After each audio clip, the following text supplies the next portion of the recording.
मैं हूं आपके साथ ही शुक्ला। सीधे आपको ले चलते यूपी विधानसभा, जहां पर मुख्यमंत्री योगी आदित्यनाथ क्या कुछ कह रहे हैं। अच्छा किया है वो जाएगा, यूपी का नौजवान कहीं जाएगा, अब कहीं मुंह छुपाने की नौबत नहीं आएगी, जाएगा गर्व से कहेगा उत्तर प्रदेश से, ये बात कह सकता था उत्तर प्रदेश का नौजवान। समाजवादी पार्टी के समय ये नहीं होता था, और छुपाता था अपने नाम को, कहता था यूपी नहीं बताता था, वो दिल्ली बता देता था, कहीं और जगह बताता था। नेता प्रतिपक्ष अच्छी तरह जानते हैं इन सब चीजों को, उनको मालूम है। लेकिन आज उत्तर प्रदेश का नौजवान कहीं भी जाएगा, दुनिया उनके लिए पांव पल के पिछा करके बैठा हुआ है, आएगा उसको हम रोजगार और नौकरी देंगे। लेकिन उत्तर प्रदेश के नौजवानों को उत्तर प्रदेश में नौकरी और रोजगार हम दे रहे हैं, और इसीलिए इस अनुपूरक बजट को अपने प्रदेश के उन कोरोना वॉरियर्स के साथ साथ अपने प्रदेश के युवाओं को हम समर्पित कर रहे हैं, जिनके लिए कि नए युग का सृजन युवकों तुम्हारे हाथ में है, समूचा जग युवा पीढ़ी तुम्हारे हाथ में है, प्रबल फौलाद सच मानो तुम्हारे गात में है, नए युग का सृजन युवकों तुम्हारे हाथ में है।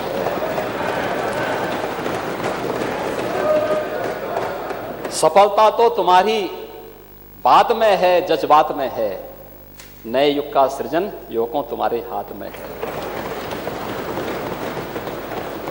युवा पीढ़ी के जज्बात को नेता प्रतिपक्ष आप नहीं समझ पाएंगे, क्योंकि आप लोगों ने तो जब सरकार में थे नौकरियों को गिरवी रख दी थी, निवेश बंद हो चुका था, दंगे होते थे, नौजवान फंसा दिए जाते थे, झूठे मुकदमे लाद दिए जाते थे, एवरेज हर तीसरे दिन एक दंगा होता था यूपी में। आज क्या है? आज दंगा मुक्त प्रदेश। हाँ।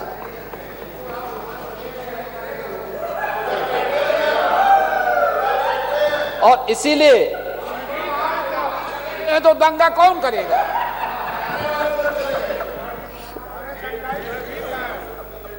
और इसीलिए हमारी सरकार ने तय किया है, हम लोगों ने एक निधि का गठन किया है। सरकार के स्तर पर 3,000 करोड़ रुपए की यह एक निधि प्रारंभ हो रही है। 1 करोड़ नौजवानों को टैबलेट या स्मार्टफोन की सुविधा उपलब्ध कराएगी सरकार। स्नातक, परास्नातक, तकनीकी और डिप्लोमा करने वाले नौजवानों को हम इस योजना के साथ जोड़ेंगे, और उसकी आवश्यकता के अनुरूप डिजिटल एक्सेस भी उसको फ्री में उपलब्ध करवाने का कार्य करेंगे। इस निधि में एक प्रावधान होगा कि हम CSR से भी, अन्य वित्तीय संस्थाओं से भी, और विश्वविद्यालय और अन्य संस्थाओं से भी हम इसमें राशि लेकर के एक बड़ा कोष का गठन करेंगे, और हर नौजवान के लिए मैं अपने सभी सहयोगी मित्रों से कहूंगा, जिन लोगों के सहयोग से यह आज घोषणा हो रही, जिनकी भावनाओं के अनुरूप हो रहा है, उनको तो युवाओं से कोई मतलब है नहीं, क्योंकि तो युवाओं को पहले ही गलत दिशा में ले जा चुके थे, उनके पर झूठे मुकदमे लाद चुके थे, दंगे करा करके प्रदेश के निवेश की संभावनाओं को ध्वस्त कर चुके थे, तो उनको कोई मतलब नहीं। लेकिन इधर से जो बैठे हुए हैं उसमें भी तो वे लोग सब समझ रहे हैं, और उन सभी नौजवानों के लिए हमारी सरकार ये भी व्यवस्था कर रही है कि हमारा नौजवान जब किसी कंपटीशन की तैयारी करने के लिए जाएगा तो उसको हम भत्ता भी देंगे। किसी भी प्रतियोगी परीक्षाओं के लिए जाने के लिए एक नौजवान को कम से कम 3 प्रतियोगी परीक्षाओं में जाने के लिए भत्ता देने का काम सरकार करेगी। इस एक बड़ी योजना को लेकर के 3,000 करोड़ रुपए का एक कोष इस अनुपूरक बजट में लेने के लिए आए थे, और युवाओं के लिए था, इसलिए लोग विरोध कर रहे हैं। मैंने इसीलिए कहा ना कि युवा विरोधी है ये लोग। तो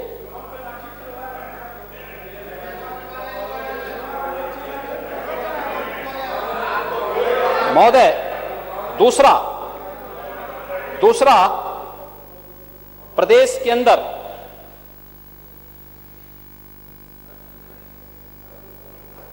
कितना अच्छा काम किया था निगरानी समितियों ने।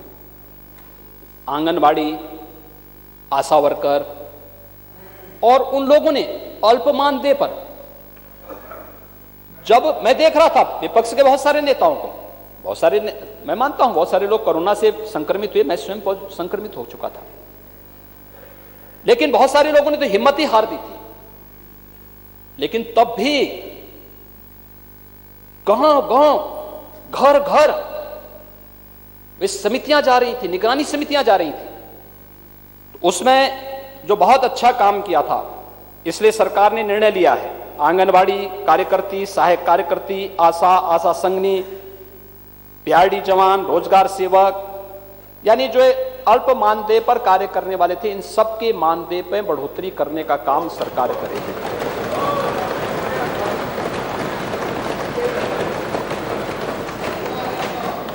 महोदय, मुझे एक और यहां पर घोषित करते हुए प्रसन्नता है कि हमारे सरकारी कर्मचारियों ने इस दौरान तमाम चीजों को कार्य किया है। तो सब जानते हैं किससे नाराज है, जानते हैं, वो जानते हैं।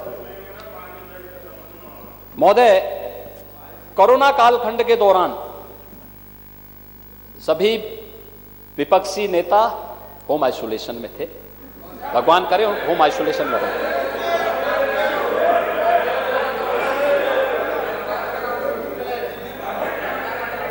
अगर खन्ना जी बोल देंगे कि आप लोग फील्ड में थे तो मैं मान जाऊंगा। खन्ना जी क्या मानते हैं?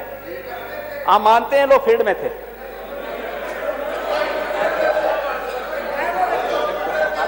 हैं?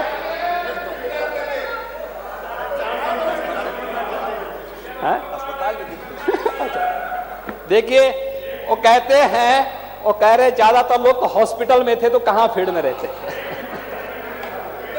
अरे आप अपवाद हो सकते हैं, फील्ड में नहीं थे, नहीं काम ज्यादा नहीं कर रहे थे, भयभीत थे, लेकिन हमारे सरकारी कार्यालय चल रहे थे, सरकारी कामकाज चल रहे थे, सरकारी कार्यक्रम निरंतर चल रहे थे, और इसलिए सरकार ने तय किया है कि 1 जुलाई 2021 से अपने सरकारी कर्मचारियों के लिए महंगाई भत्ता और महंगाई राहत का भुगतान, ये 17% जो संप्रति था, इसमें 11% का अतिरिक्त बढ़ोतरी करते हुए 28% का बढ़ोतरी करते हुए 16 लाख सरकारी कर्मचारी और 12 लाख पेंशनर्स, इनको भी हम लोग प्रदेश शासन की ओर से भत्ते की व्यवस्था इनको हम देने जा रहे हैं, इनको भी देने जा रहे हैं। इसके अलावा चीनी मिलों के गन्ना मूल्य के भुगतान को लेकर के हमने 200 करोड़ की व्यवस्था की है, और मैंने बता दिया है एक्सपोर्ट खुल रहा है। एक्सपोर्ट के खुलने के साथ ही नए सीजन के प्रारंभ होने के पहले 2020-21 तक का गन्ना मूल्य का भुगतान सरकार करा चुकी है। नए सीजन का जो अभी 18-19% गन्ना मूल्य बाकी रह गया है 21-22 का, इसका हम नए सीजन के पहले करा लें। इसके बारे में गन्ना मंत्री की सभी मिलर्स के साथ बैठक संपन्न हो चुकी है, और इस कार्यक्रम को तेजी के साथ आगे बढ़ाने का कार्य किया जा रहा है। और नए सीजन में चीनी मिलें फिर चलेंगी, किसी भी गन्ना किसान को गन्ना फेंकने की आवश्यकता नहीं पड़ेगी, शानदार तरीके से सभी चीजें चलेंगी।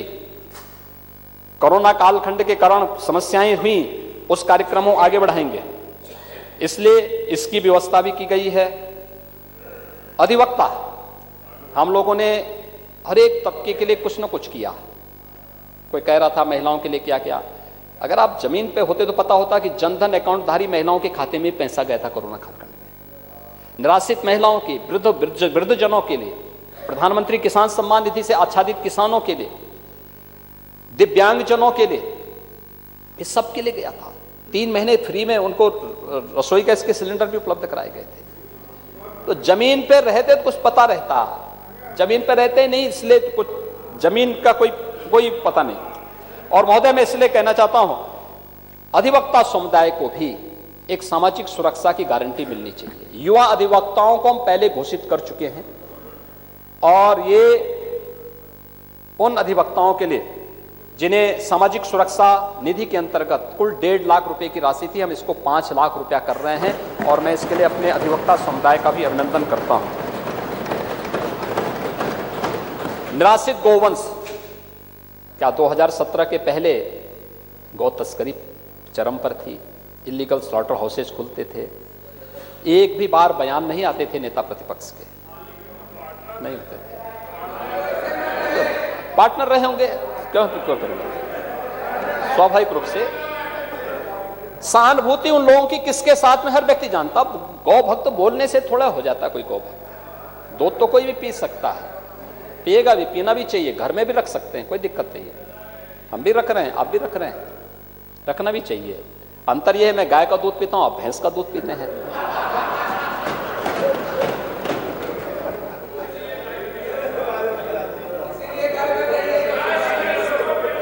और हम लोग, हमारी सरकार ने ही उत्तर प्रदेश 6 लाख गौवंश हमारी निराश्रित गौ आश्रय स्थल में हैं। हम लोगों ने वो तो मैं जानता हूं, वो तो देखिए, इस सच्चाई को आप बोल रहे हैं, ये सच्चाई यही तो नेता प्रतिपक्ष हमारे बोल चुके हैं। उन्होंने पहले कहा कि हम पालते हैं तो दूध पी करके सड़क पे छोड़ भी देते हैं, ये भी सच्चाई है, ये भी सच्चाई है। और महोदय, 3 प्रकार की स्कीम, निराश्रित गौ आश्रय स्थल,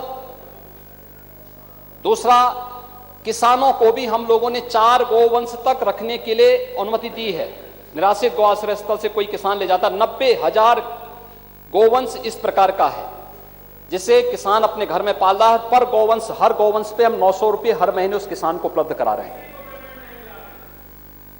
आपके अपने घर में पालिए ना, तो हम आपको उपलब्ध करा देते हैं, डीबीटी के माध्यम से दे देंगे, पैसा ऑनलाइन जाएगा।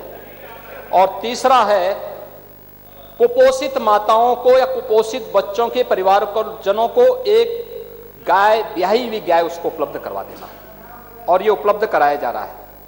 इसमें भी काफी परिवार आच्छादित हुए हैं, और इसमें महिला और बाल विकास विभाग इस योजना के साथ जुड़ करके, पशुपालन विभाग के साथ जुड़ करके इस कार्यक्रम को आगे बढ़ा रही। उसके लिए भी हम लोगों ने अनुपूरक बजट में पैसा दिया, इसलिए लोग विरोध कर रहे हैं, क्योंकि किसानों के हित से जुड़ा हुआ है और गौ माता से जुड़ा हुआ है, इसलिए विरोध कर रहे हैं। मैं सोचता था कि कम से कम बहुजन समाज, ये तो बाबा साहब भीमराव अंबेडकर की नीतियों के विरोधी पहले से रही, समाजवादी पार्टी पहले से रही, घोषित विरोधी, और इसलिए जनता ने चुनाव के खारिज कर दिया इनको। लोकसभा चुनाव में आप दोनों मिलकर लड़े थे ना, क्या दुर्गति करती जनता। और इसीलिए मैं मानता था कम से कम आप बोलेंगे बाबा साहब भीमराव अंबेडकर जी का एक स्मारक लखनऊ में हम लोग बनाने जा रहे हैं, उसके लिए भी धनराशि की व्यवस्था की है। और ये चीज कम से कम धन्यवाद देते, इसका मतलब अनुपूरक बजट का विरोध किया, आप इस स्मारक का विरोध कर रहे हैं।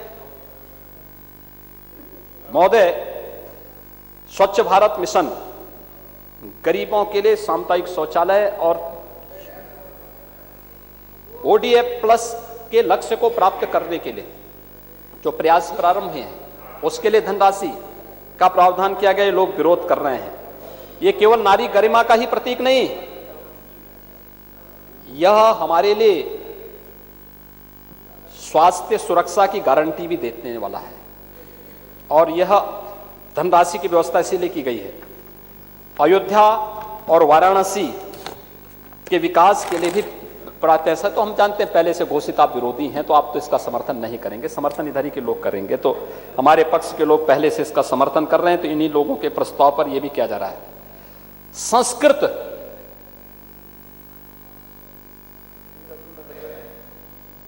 कार्य हम कर रहे हैं,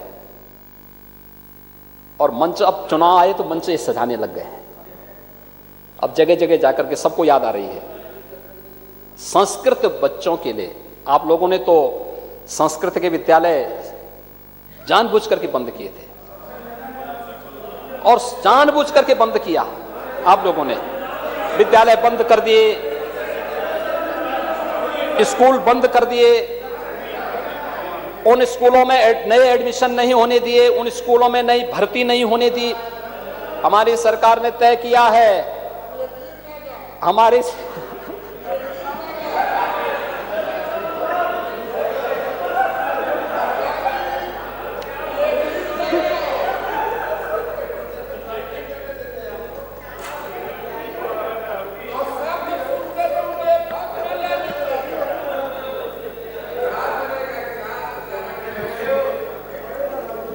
महोदय, हम लोगों ने तय किया है हर विद्यालय में, संस्कृत के विद्यालय में जितने शिक्षक पद खाली पड़े हुए हैं, हम लोगों ने जिले के अंदर ही टीम गठित कर दी है।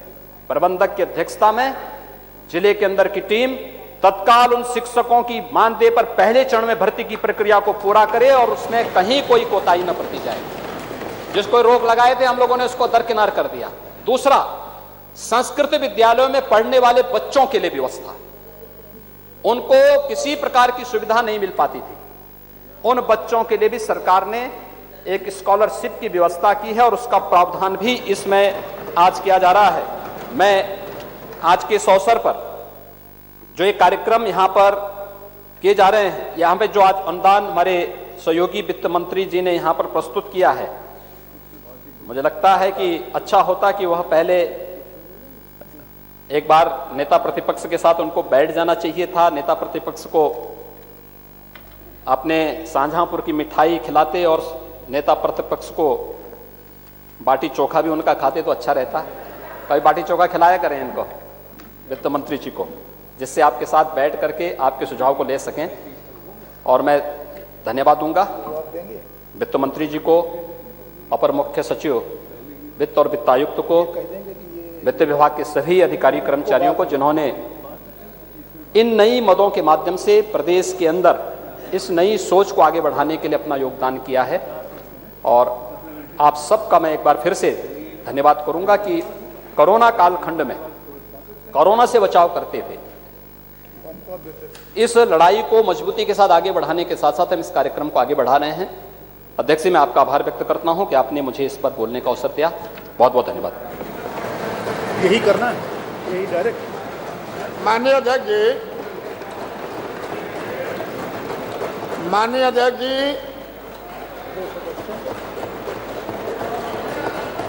अभी कहाँ खड़ा होकर करने लगे?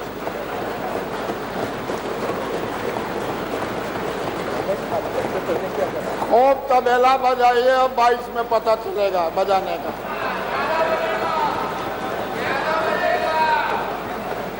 माननीय अध्यक्ष जी, माननीय मुख्यमंत्री जी ने जो उबाऊ, असत, सत्य से परे और जो जनता को भटकाने वाला अपना प्रवचन दिया है, वो बिल्कुल तथ्य से परे था। जो हमने सवाल उठाए थे, जो भाजपा ने सवाल उठाए, जो कांग्रेस ने सवाल उठाए, जो भाजपा ने सवाल उठाए, एक का भी जवाब माननीय मुख्यमंत्री जी ने नहीं दिया। इतना जरूर इन्होंने शो किया, हमको पहले पता चला हम लोगों का कि ये जुआ प्रेमी है। अब जुआ पर बड़ा इन्होंने कविता कहा, नौकरी नहीं दिया, न कुछ नहीं दिया। तो मैं उस नौजवानों से कहना चाहता हूं कि जवान हो तो जिंदगी के जीत पर यकीन कर, जवान हो तो जिंदगी के जीत पर यकीन कर। अगर कहीं बाहर हो तो खींच ला जमीन पर। गम के हैं ये 4 दिन, सितम के थे हम 4 दिन। ये गुजर जाएंगे, ये चले जाएंगे, और तुम्हारी जिंदगी के जिंदगी चाँद आ जाएंगे। इस देखते थे मानी कोरोना का आंकड़ा नहीं दिए, आंकड़ा दुनिया का दिए। बात हो रही है कि हमारे पिताजी का कितना खेत था, तो हो रहा है कि हमारा नाना जी का इतना खेत था। दुनिया से लेना देना नहीं है। हमारा भाई, हमारा बाप, हमारा ससुर, हमारी फूफा, हमारी माँ, हमारी बहन, इस कोरोना काल में ऑक्सीजन के अभाव में, बेड के अभाव में, वेंटिलेटर के अभाव में, दवा के अभाव में कितना जान गई। तो इजराइल में इतना गया, केरल में इतना गया, महाराष्ट्र में इतना गया, हमारे घर में कितना गया? माननीय मुख्यमंत्री जी, मैं आपको दोषी नहीं मान रही, महामारी है। गांव के गांव जाके पता लगवाइए तो गांव के गांव शमशान बने हुए थे।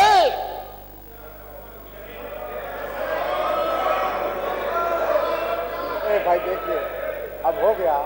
माननीय अध्यक्ष जी, नेता विरोधी दल पहले भी काफी देर तक अपनी बात नहीं, मैं नेता विरोधी दल आपकी बात को मान करके कि जल्दी खत्म करना है, लेकिन साहब कहाँ मानने वाले हैं? साहब तो कम से कम 2-2.5 घंटा बोल ही दिए। मैं तो आधा घंटा ही बोला। अगर ये 2.5 घंटा बोले हैं तो मैं आधा घंटा बोला था, 1.5 घंटा और बोलूंगा। तब नेता सदन और नेता विरोधी दल का जो मुकाबला होगा। अध्यक्ष जी, अभी 3 बिल भी बाकी है, विधान परिषद में भी जाने हैं, और ये नेता विरोधी दल ने तय कर रखा है कि वहां अटल जी के जो स्टेडियम में जो आज कार्यक्रम है उसमें नहीं जाने देंगे। अरे भाई, कल से हमने पूरे सदन से रिक्वेस्ट किया था, माननीय मुख्यमंत्री जी की ओर से आज सम्मान समारोह है। पूरी दुनिया में जो लोग डंका फहरा के आए, जो लोग अपना झंडा हिंदुस्तान का फहरा के आए, उनका सम्मान होना, ये सोचा था कि समय से हो जाएगा। अभी 3 बिल भी बाकी, कोई अगर आप सहयोग करेंगे तो हो जाएगा ये। कोई स्पष्टीकरण था नेता सदन जी माननीय मुख्यमंत्री जी को बार बार कह रहे थे कि समय खत्म हो रहा है। आप कहे कि नहीं, ईमानदारी से बताइए। तो ये कह रहे थे कि जल्दी मैं खत्म कर रहा हूं। आज जल्दी जल्दी में 1.5 घंटा ले लिए बात तक। तो माननीय अध्यक्ष जी, हम असत्य भाषण सुनने के लिए थोड़ा यहाँ पर बैठे हैं। आप स्पष्टीकरण पूछ लिए तो स्पष्टीकरण तो मैंने पहले ही कहा कि बताइए कि ऑक्सीजन की कमी से कितने लोग मरे, तो केरल में इतने लोग मरे। मैंने पूछा कि वेंटिलेटर की कमी से कितने लोग मरे, तो महाराष्ट्र में इतने लोग मरे। मैंने पूछा कि बेड के अभाव में कितना लोग मरे, तो बंगाल में इतने लोग मरे, इजराइल में इतने लोग मरे। अरे कहाँ कितने मरे? हमारा भाई, हमारा बाप, हमारा बेटा, हमारी माँ, हमारी फुआ, हमारी बहन कितनी मरी। तो बिल्कुल आपका आंकड़ा सत्य था। रोजगार का आंकड़ा सत्य, कोरोना का आंकड़ा सत्य, और लोगों को राहत देने वाला भी आपका आंकड़ा है सत्य, मेरा आंकड़ा सत्य। माननीय अध्यक्ष जी, ये उबाऊ भाषण जो माननीय मुख्यमंत्री जी ने दिया, ये चुनावी भाषण दिया। मैं पहले ही कह चुका था कि इतना आवास बनाया, इतना शौचालय बनाया, इतना पैसा भेजा, यही मुख्यमंत्री जी कहेंगे, कहिए दिया। आप 4 साल का भाषण इनका 3 साल के इधर से देख लीजिए, वही हमेशा गिनाते हैं। आगे गिनाने के लिए कुछ ही नहीं है। आवास तो बनाया, जो मुख्य प्रधानमंत्री आवास योजना है वही इंदिरा आवास योजना पहला था, जिसका नाम बदल करके मुख्यमंत्री आवास हुआ। माननीय जब हमारी सरकार थी, अखिलेश यादव जी माननीय मुख्यमंत्री थे, तो इंदिरा आवास का दाम बढ़ा करके वो तो लगातार बनवा ही। लोहिया आवास कम से कम 10-15 लाख लोगों को, 20 लाख लोगों को बनवाया, 3.5 लाख रुपया दिया जाता। हमने बनाया, आपका बनवाया, जबकि हमारी सरकार केंद्र में नहीं थी, ना हमारी मदद मिलती थी। शौचालय भी जो आपकी बात कर रहे हैं, हमने जो बनवाया, हमारी सरकार केंद्र में नहीं थी। केंद्र में आपकी सरकार है और आपकी यहाँ सरकार है, आपको अधिक पैसा मिल जाता है। कोई कोई उत्तर प्रदेश के पैसा से नहीं ना बनवाए हैं, जो केंद्रीय योजना है। अब आपका हो गया, इसलिए माननीय अध्यक्ष जी, माननीय मुख्यमंत्री जी के सत्य से परे भाषण, प्रवचन और उत्तर प्रदेश के नौजवानों को ठगने का काम, किसानों को ठगने का काम, हर वर्ग जाति धर्म को ठगने के लिए जो भाषण दिया है, हम इसका विरोध करते हैं। और मैं इनके अनुपूरक भाषण चुनावी और स्टंट है, इस पर मैं अपना बल देता हूं। मत संख्या 51। माननीय अध्यक्ष जी,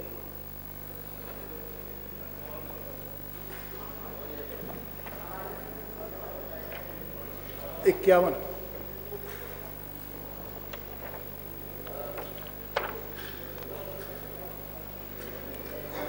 माननीय अध्यक्ष जी,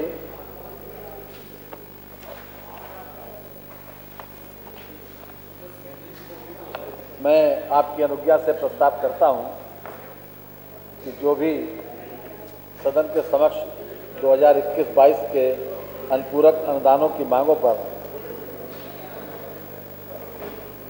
जो चर्चा में माननीय नेता सदन ने, माननीय नेता प्रतिपक्ष ने, माननीय नेता बसपा ने, माननीय नेता कांग्रेस, माननीय नेता अपना दल, माननीय नेता सुहेल देव राजभर पार्टी, जिन सभी लोगों ने भाग लिया मान्यवर, उनका मैं हृदय से धन्यवाद देता हूं।